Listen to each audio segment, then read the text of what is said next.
It's time to wake up to the cool side of the pillow. Podcast, that is. While not an actual pillow, it serves as a metaphor for the playgrounds of our collective subconscious. Cool Side of the Pillow is a show about dreams, not goals or aspirations, you sillies. Rather a show that delves into dreams of listeners, just like you. So keep listening, dreamers. Our resident experts, and I use that term loosely, Josh and Vince, will do their best to navigate listener-submitted dreams while providing insights and, dare I say it, a dash of fun. Please, just try to enjoy it.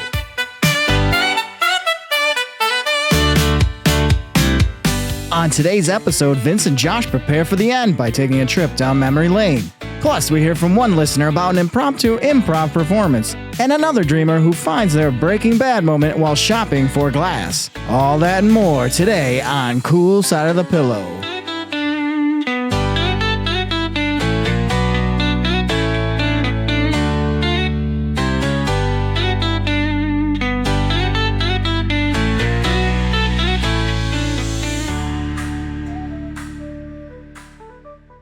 Man, just a few sponsors would have been enough to keep this pot going. We didn't even get one. What, the one I snagged for the Patriotica Emporium wasn't good enough? We have a sponsor? Nice. How much did they give us? Well, it's a lot of ones. 1, 2, math. Carry the divisible number at a factor that's always solving for x. There's like 50 of these things. Concern it. Dude, relax. I know it's not much, mostly because I already spent it on that combo platter the other day for our luncheon. What? What luncheon? You were invited. I sent out a meeting invite. Yeah, it went to my spam folder. Yeah, I ordered the spam casserole off of that reputable ghost kitchen. You don't like spam, Sam I am? No, just forget about the spam. Okay, but feast your eyes on this box of lingerie from the Patriotica Emporium. Ooh, were these pre-worn? Dibs on this one. It looks like an eye patch. Dude, that's a micro thong. What? Ah, it smells. My eye itches. I can't get it off. Ah, you're on your own. I'm not touching that thing. Oh, but I will salute you. This might take a minute. And since we're contractually obligated to run this ad, here it is. Oh!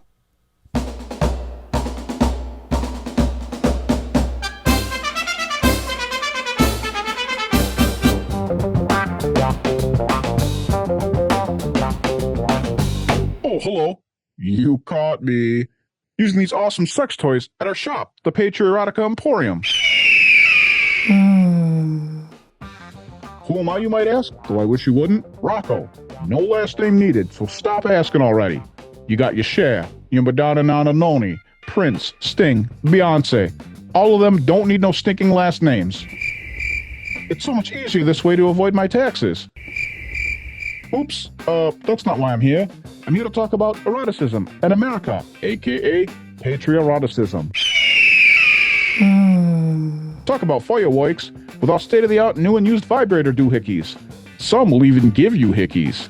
You'll be humming the most ridiculous version of the Star Spangled Banner you ever heard.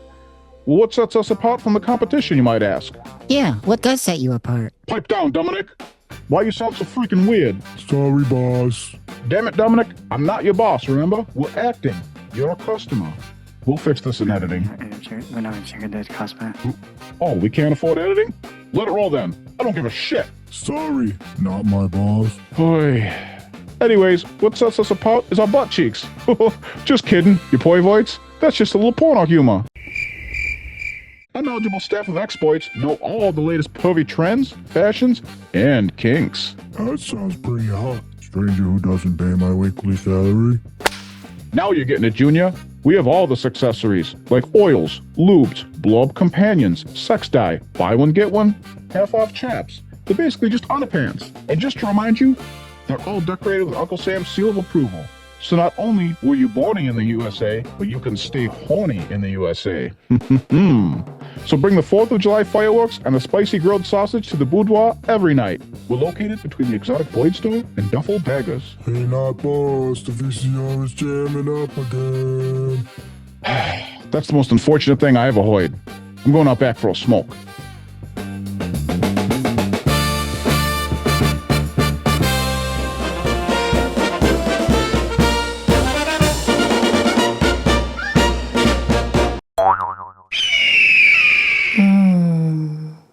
So yeah, even though we were obligated to run the ads since they paid us, at least we also got to keep all those lovely sex garments. Yeah.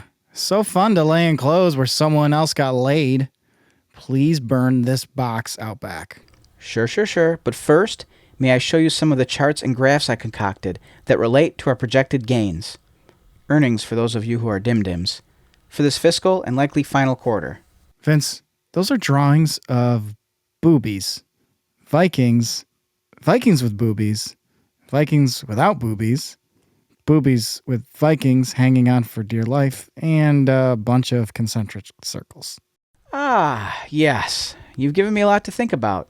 That's some mighty concise feedback, mister. Mind you, those are projected earnings, Joshua. Do you even know what a chart or graph is? Well, if I'm so out of the loop and unorganized, how come I have this amazing calendar system? That's just a box of old calendars from the 80s. Oh, look, dude. The one you're using is from like 1989. No wonder you're so out of touch. Really? Because, like Peter Gabriel, I've been told I have the touch. So, I'm going to do you a favor and throw these out. No, dude, a calendar is a calendar. Plus, it features various monthly photos of little kitty cats with fun cowboy hats. Yeehaw! Rawr. It looks like this calendar is blank.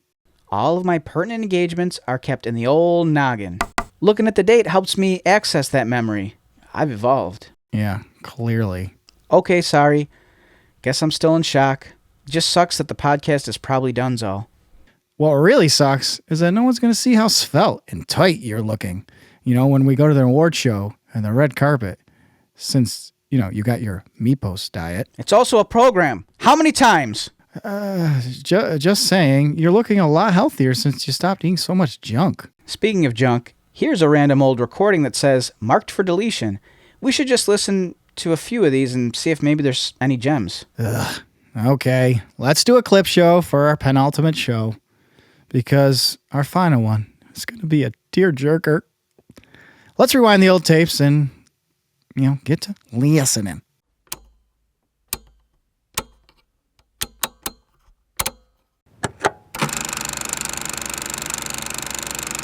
Oh, my tum-tum hurts something fierce.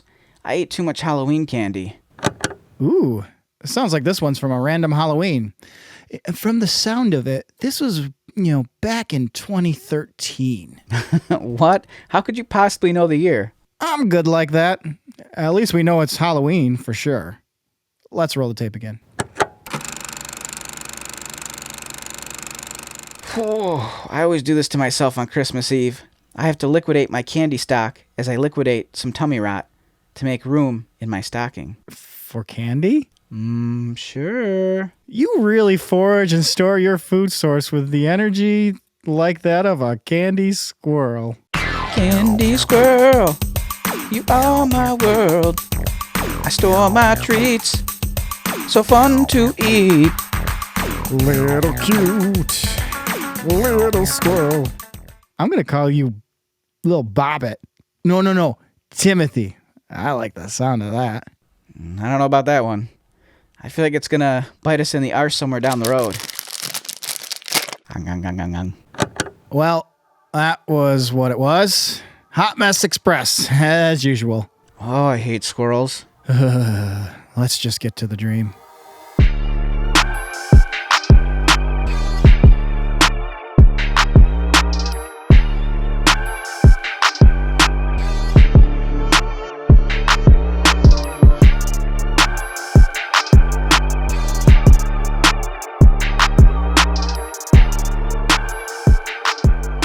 All right, Vince, this next stream we have is from Jess from Albany, New York, and she sent an email in it's not audio, so we took that text and turned it into audio with text to speech. So this is what you're going to hear. The Text Jess Express. Hi, this is Jess from Albany, New York. Here's my dream. It started with some creepy guy in his 50s with a comb-over, a greasy face, and an ugly suit looked at me lecherously, chuckled, and invited me to be on his SNL-style comedy show. I said, okay, let's see what this is about. Myself and a few other guests sat on an old couch. It was in a white room with lots of artificial lighting. I had no idea when we were on the air or when we weren't. Everyone else seemed to know. No one told me anything, but they expected me to somehow know what to do. I didn't even get to speak on the show or be in any of the skits. I just sat there, presumably on camera, while some lady seated at the end of the couch told a long as fuck and not funny joke, which I had to pretend was humorous for the sake of the show. Long as fuck and not funny. It was really annoying, and everyone seemed mad at me because I didn't know the rules. I was bored and wanted to leave, but felt like I couldn't. That's it, that's my dream. Let me know what you think this might mean. That's it. That's my dream. What's it mean, Josh? I like picking on AI and stuff like that for when it like takes over the world and is like, yeah, we remember you make talking shit, asshole. Yeah. So she's hanging out with Vince is what I got out of that. I didn't know what was going on.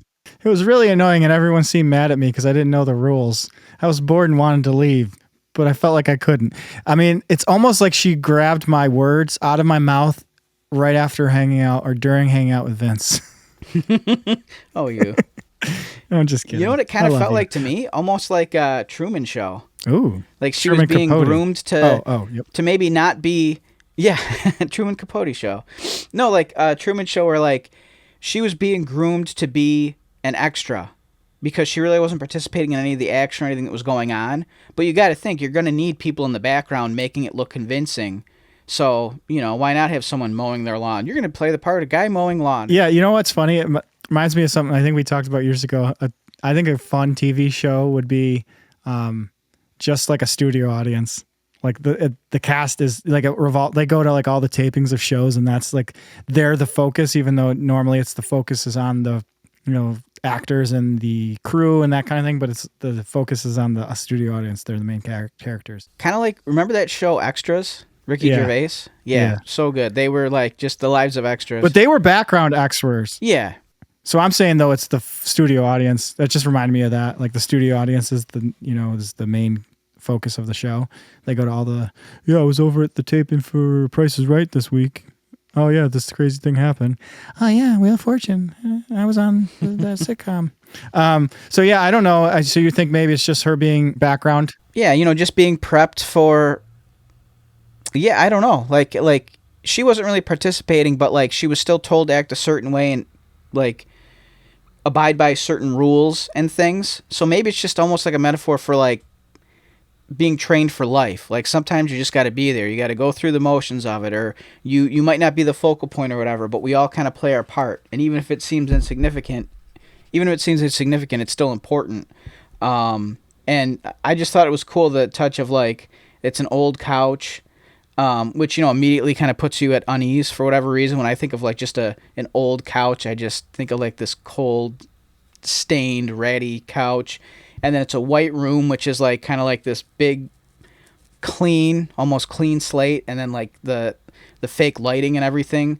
I think all of that just kind of emphasizes how like manufactured and fake and sterile everything actually is when it's all brought to light. But, like that old couch, she's just sitting there. What happened on that couch? You don't want to know. I don't want to know. What do you think? Yeah, it probably had something to do with that creepy guy in his 50s with the comb over, greasy face, ugly suit, staring at her like lusting. The dude who just kind of slaps things together real quick and is like, all right, let me just, run some water through my greasy hair and flick them off on like an old towel and get this old couch in here. And all right, what nice white lights will make everything sterile and great. Okay. And make sure that you, watch in awe and whatever of Truman as he unknowingly performs for us. I just really want to watch Truman Show again. I guess you're going to have to. It's almost like, what is this, a porno set here? What's going on? What's going on here? This greasy guy's like, hey, come be in my movie. Yeah, the Truman Show. I'm more like the Truman Shows as Ween Us. Am I right? Yeah.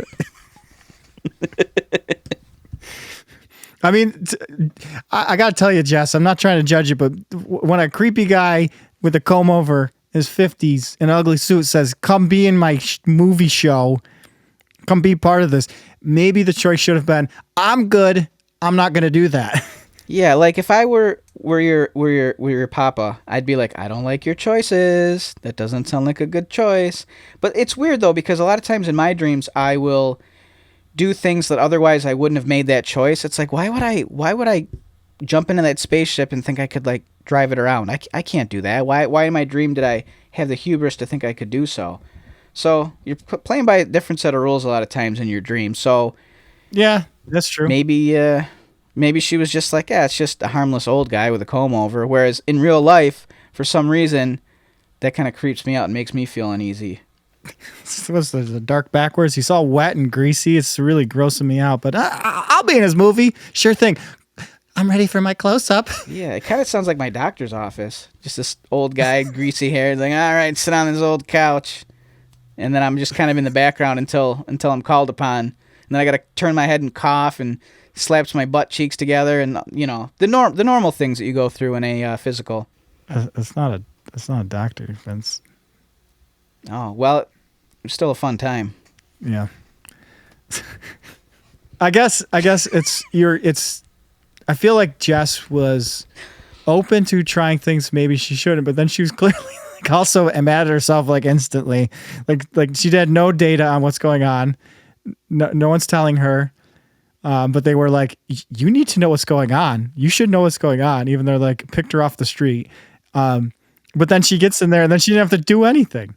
She's just a background actor. So maybe that's where she needs to take charge. Yeah. And maybe feeling out of touch. The rules of life. Or just like, because a lot of times you're like, how come everyone just assumes or knows this and I don't? It seems like a basic life thing. I don't have any examples right now, but I think at one point in our lives or several times we're like, how does everyone know that this is a thing and I didn't know it was a thing? Like I'm today's years old and I found out blah, blah, blah. You cannot eat toothpaste for lunch and dinner, only for breakfast. Otherwise, it's unhealthy, apparently. I know. We all were very excited when you just started brushing your teeth, though. I know. No, you're right. You're right. It could be something where you just... You jump to the level of understanding something that seems like everyone else understood for many years, and you just are kind of, oh, that's what that light means on the dashboard. Yeah. It means I need more gas. And maybe it's a thing of like, kind of going through rites of passes in life. Like you're all of a sudden, I imagine when you're born, everything's so bright, you can barely see it or whatever. But then that hard, cold reality sets in, like a couch you have to sit on, that dirty, dirty couch of life. Yeah, well, get comfortable, because it's the only couch there is. I'll do no such thing.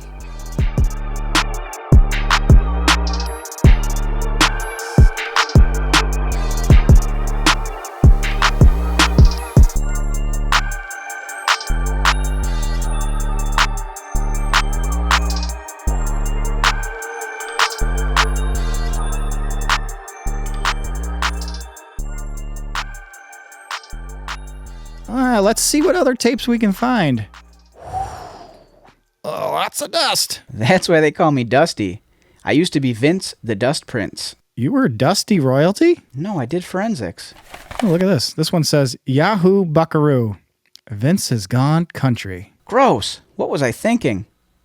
Looks like it's my old demo tape. 10-gallon hat to 10 gallons of ice cream to Meepos diet. What a riot. I'm not going to say it again. Stop being insolent. It's a program. You got to say the whole thing. Meepos diet program. Just play the tape.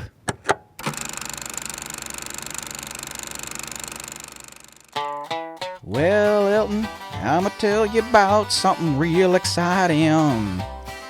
What you gonna tell them?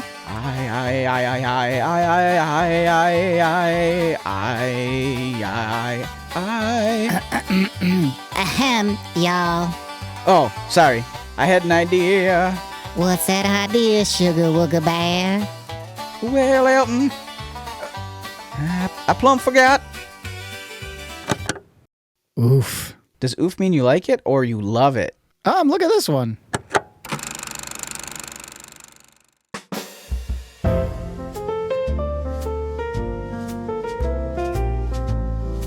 So, Vincent, you see, what that dream symbolizes was the caller's feelings of a youth wasted.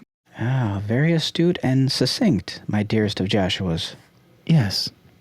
I did a little research, a little deep dive into studies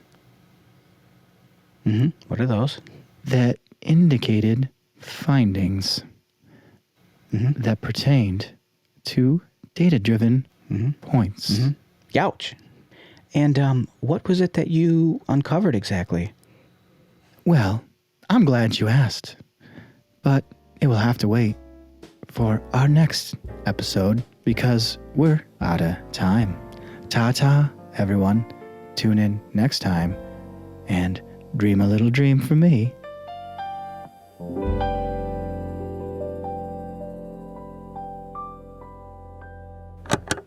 What the fuck was that?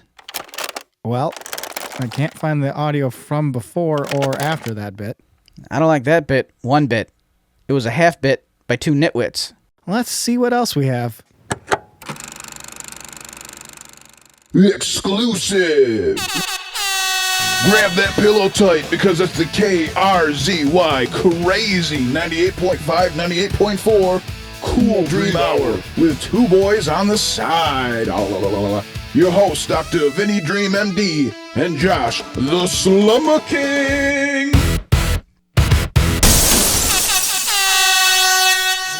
Hostile target detected.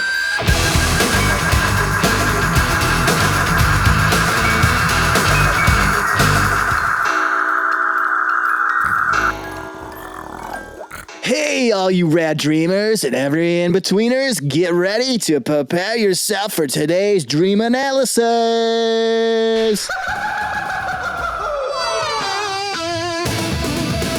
What you got today, Dr. Vinny? Well, my esteemed colleague, I'm quite worried about all the fumes seeping into the building and the fact that we can't open any windows because they're sealed shut with quite a bit of lead-based paint. You got that right. Whoa, that was a crazy hot take.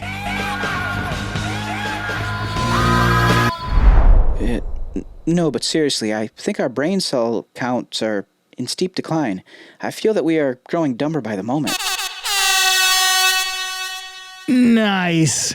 Sounds like my ex-girlfriend. Take a shower, mow the lawn, take another shower, do the taxes correctly this time, then take a shower. Oh, I'm feeling woozy. What were we talking about? Me not think too good. Dreams. But first, we gotta do our 10 a.m. giveaway. Mamma mia! Right after a word from our sponsors. I totally forgot about our old radio show.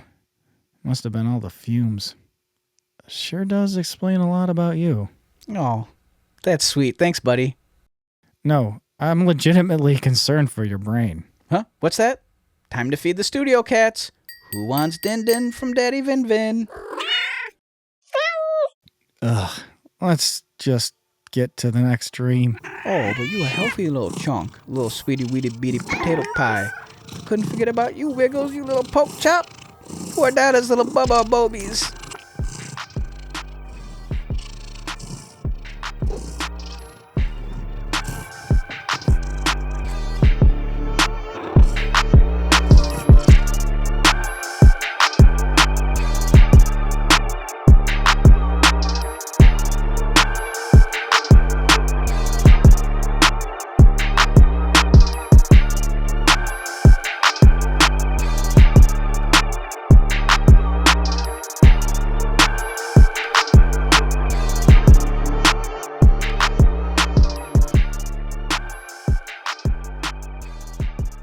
All right, Vince, it's time to interpret our next dream. Whoop. Hold on. No. Shut your mouth. No, Stop usually touching my lips. Josh starts, what'd you do with your lips? I said, stop touching my lips. You keep putting your finger on my lips. Well, stop putting your lips on my finger. Anyway, he bit my finger. Anyway, usually Josh starts these off, but I had to start this one off because I feel like I don't give him his flowers enough. He does a really good job editing. He's quite a little wizard. he waves a little wizard wand and cleans things up. And he cleaned up this recording that really sounds like a drowning mermaid. Do you have a sample of the original? Yeah, I can play it. This is how it was originally. Well, I'm going to tell you about a dream I had last night. I was meandering through this mall. I want to get off the ride. I think it was a mall. Save that drowning mermaid. And I was shopping for I'll never forget you. Beautiful vintage Okay, glass. that's enough. I'm going to throw up. So, no. So, sometimes, obviously things happen. Quality of stuff doesn't always translate well when we get audio, and that's perfectly fine. But luckily, Josh fixes it. So now I'm going to get back into my silly character, which is easy to do because it's, basically me anyway. So here we go with more of the podcast, Josh.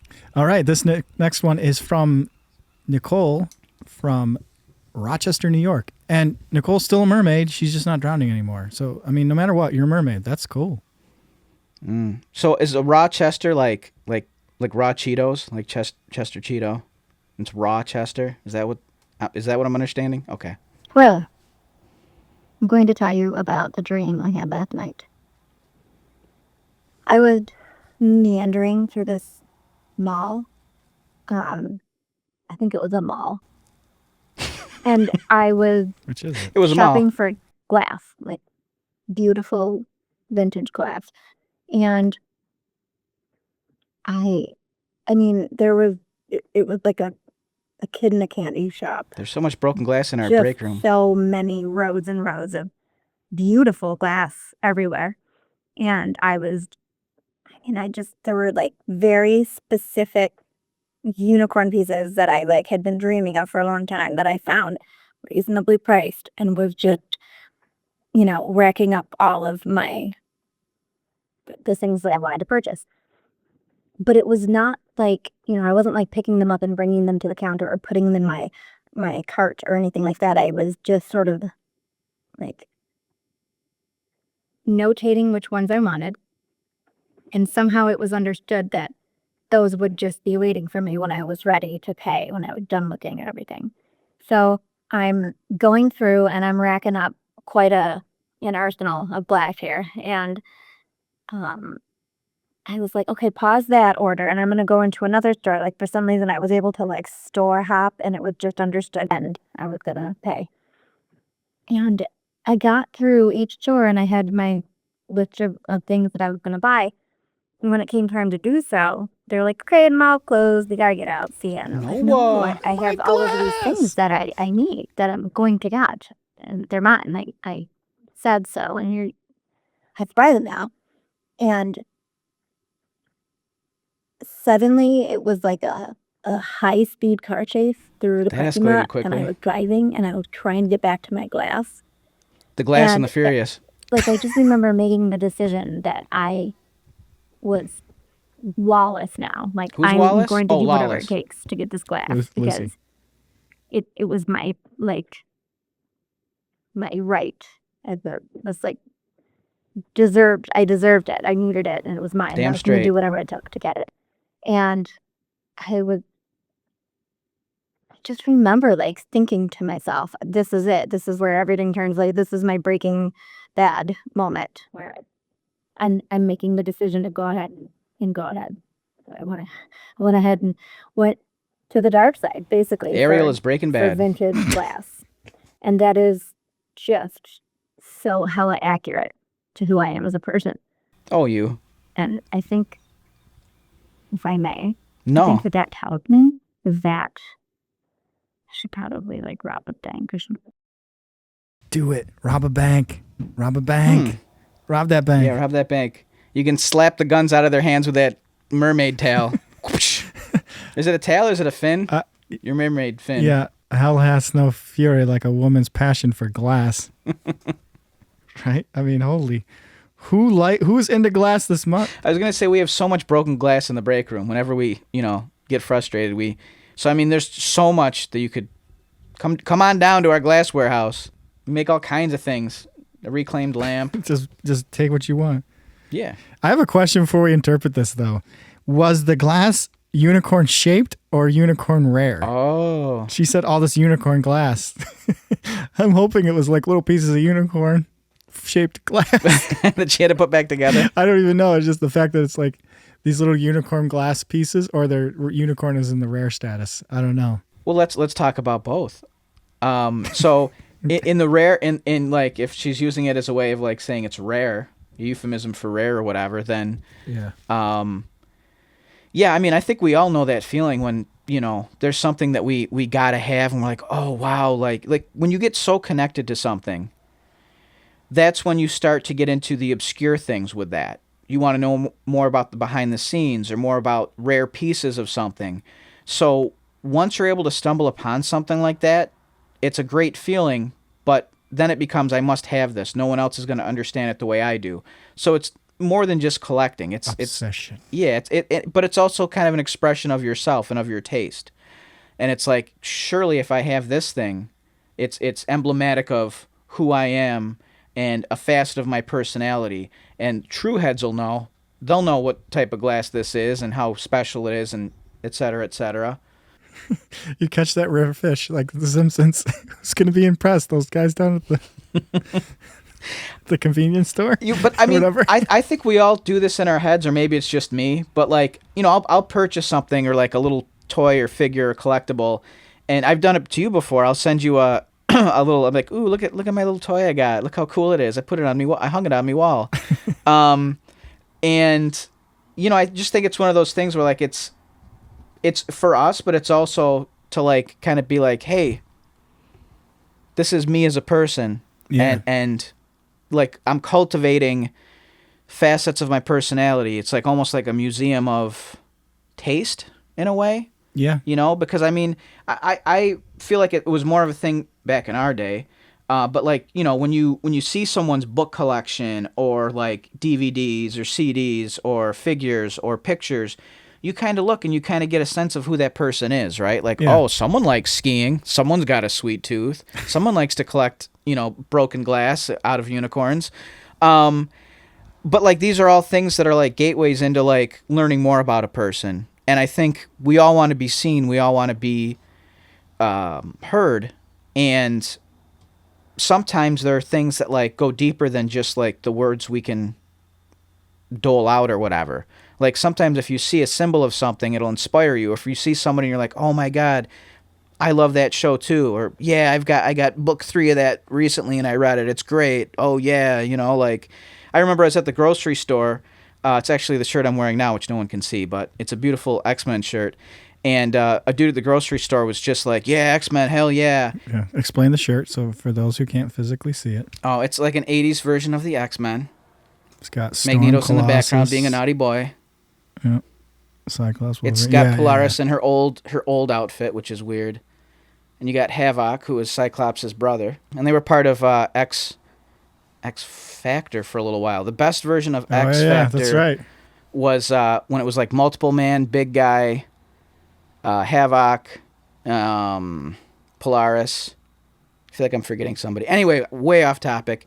But yeah, it's nice in and of itself, I guess. Like, you know, certain tattoos you get, certain pieces, certain collectibles you get because they're meaningful to you. You attach the meaning to them. But then other people are going to recognize that and be like, oh, wow. Like, I also love this thing, and that's cool. And that's just something that makes us more connected, makes us feel more connected, lets people know about us, and you know, I think that's a good thing. So I understand that drive to want to, it's like, this is mine now. Like, I must make this happen. I've had that many times where, like, I've bid on something or, you know, that thrill of finally getting that thing sometimes is more rewarding than actually owning the thing. Yeah. Yeah, the chase, prolonging the magic. Now, if it were just unicorn glass that she was after, again, our break room is full of glass. Swim on over, Mermaid Nicole. Yeah. Do you think that she's slipping from maybe in her life then to having some individuality a little bit? Do you think that's why it's personified in this dream in the sense of like, I'm having a high-speed chase with trying to get glass that I've picked out, and they're not letting me have it. And this is my rare unicorn glass, rather being it an actual unicorn figure or a rare piece that she's like, I need this to be me, and you're not letting me be me. Yeah, you're suppressing me. You're not allowing me to be me. Like, You can't drown a mermaid, but it's like, hey, I have this ability to develop myself or to express myself. It's like, hey, you've got this grand stage to express yourself. Great. And all of a sudden it's like, just kidding. No, you don't. It's like, no, you told me I have this.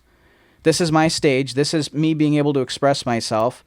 And now you're trying to take it away from me. Hell no. I'm going to fight for my right to have an identity. God damn it. Right, Yeah. Josh? That's what I always say.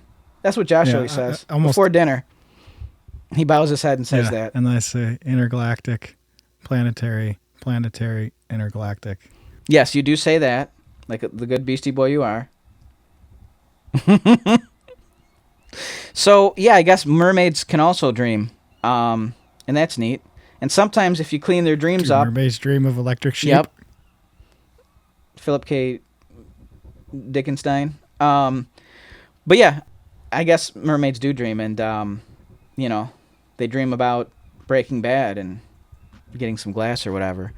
But yeah, I really think that's kind of where I'm landing on this one, is that, you know, when you have an opportunity to express yourself and show who you are and have and have people see that, and you're like, great, finally I can express myself. This is who I am. People are going to see me. And then someone tries to take that away from you.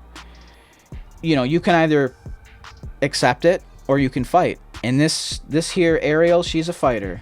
She'll slap you with that tail and rob that bank. Yeah. So are you in favor of her robbing that bank? I mean, I'm saying metaphorically rob that bank, as in, you know, get what's yours. Get what's supposed to be yours. The bank was like, hey, free money day, this is yours. And then it's like, just kidding, it's not. No, it's not nice, bank. That's my money. Give me that. Am I right? I think you're right. Okay, bye-bye.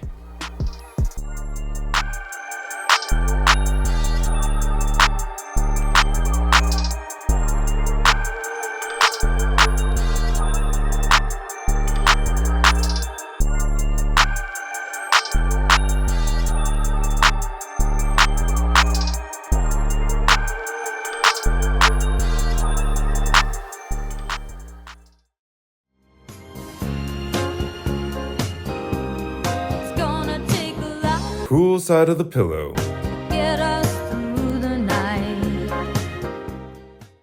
Man, there's shards of that dream. They're just stuck in my mind, man. Like shards of broken glass. Ooh, be careful. Why? You don't want to be walking on broken glass. Walking on broken glass? Walking on broken glass. Don't. Walking on broken glass. Broken glass. Boom. Vince, can you stop working out for like a minute and help me look for some more classic clips? What can I say? The Meepos diet program, you get it? Got it. Grand. This program really works. Yeah, bud. You've been shedding pounds in a healthy way, and your skin is smooth as a porcelain cherub sparkling in the sun. And the bags under your eyes are just about gone. Nice. The only bags or baggage I have now are the emotional kind. So, how does the program work? What's the regimen? Well, I'm not glad you asked, but I'm happy to answer. So, it all starts by waking up right at 4:58 a.m. I do a set of flails, where I wave my arms wildly and head to an ice-cold salt bath. I only put half my body in. Why do you fill up the entire tub just for half of your body? And which half? Half the body, Josh! And you'd be surprised by which half. You can't just tell me? Tell you what. Oh, God, just keep going. Okay, so after submerging half my body, half, mind you, I then get out my collapsible jungle gym and do a set of 19 pec pulls, 19 sets of 11 forehead-focused pushes. I scream laterally for about a sustained 15 seconds, then finish with a series of wind-resisted karate chops and horse leg kicks. They aren't breed-specific. Then, I wash it all down with the unused half of the bathwater and 5 granny apple segments. Any other type of apple, and you're fucked. And you have to start over with the other half of your body submerged. Sounds overly specific and complicated. Yeah, that's just what the morning looks like, though. You want to hear about the pre-bedtime workout? The main thing is to get a good sweat going, then jump right into bed without showering or it won't take full effect. Or guess what? You're back to the half bath again. Half bath? Sounds half-assed. Exactly. I lost half of my chubby man ass thanks to the Nepos diet. Program. I don't think I've ever been so proud of you. Well, we're going out on a high note by talking about your exercise. Program. Of course. Let's make this last episode a good one because the show's over. Unless, of course, some miracle sponsor, pops out of nowhere. Like your muscles have. If only there was something we have been steadily hyping up. Like a service or a program, for instance. Maybe something will work out. Right? Work out? Yes, Vince, go ahead. Assemble your jungle gym and break out your pool noodles. See you next time, folks, for what could be our last episode. That is, if things don't... happen in our favor? Yeah, or... pan out? Close. If they don't work... Don't worry, be happy? I'll try. Oh God, I'll try. Hopefully we can keep this dream alive. See you next time, dreamers.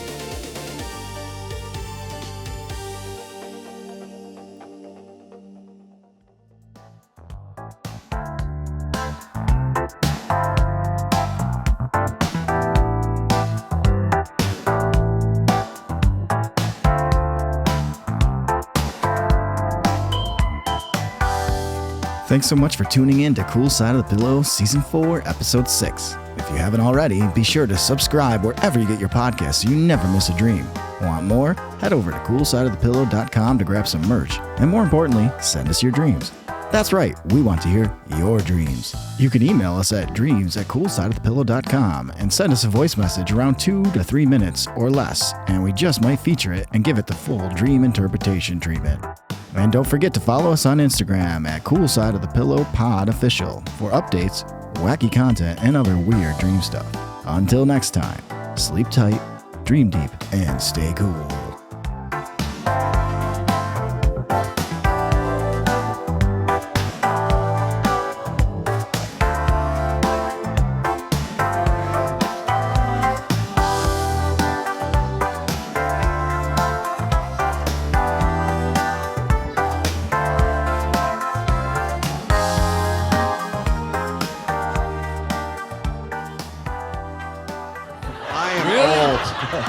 You look fine, buddy. Yeah, but even my dreams are old. Did you know that? What do you mean? Like last night I had a dream. I'm old, so I had a dream I was at a CVS. Yeah.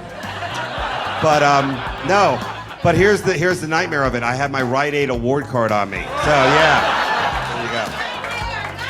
Thank Nightmare. you. She's great.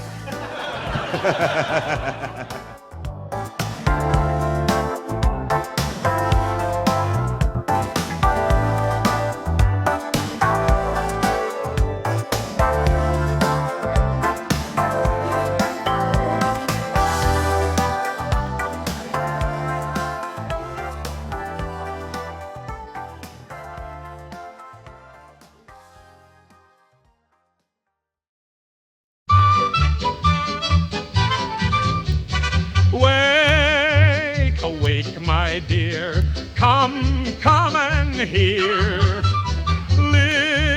Listen to this pair. What do your dreams mean? They are sure to share.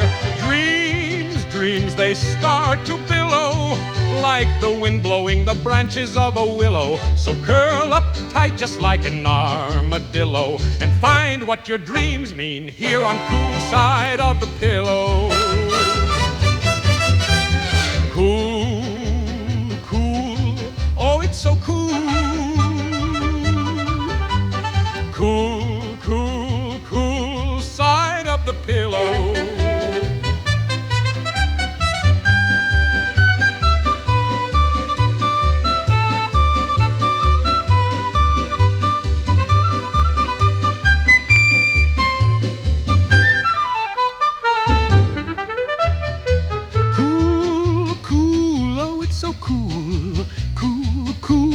Cool side of the pillow.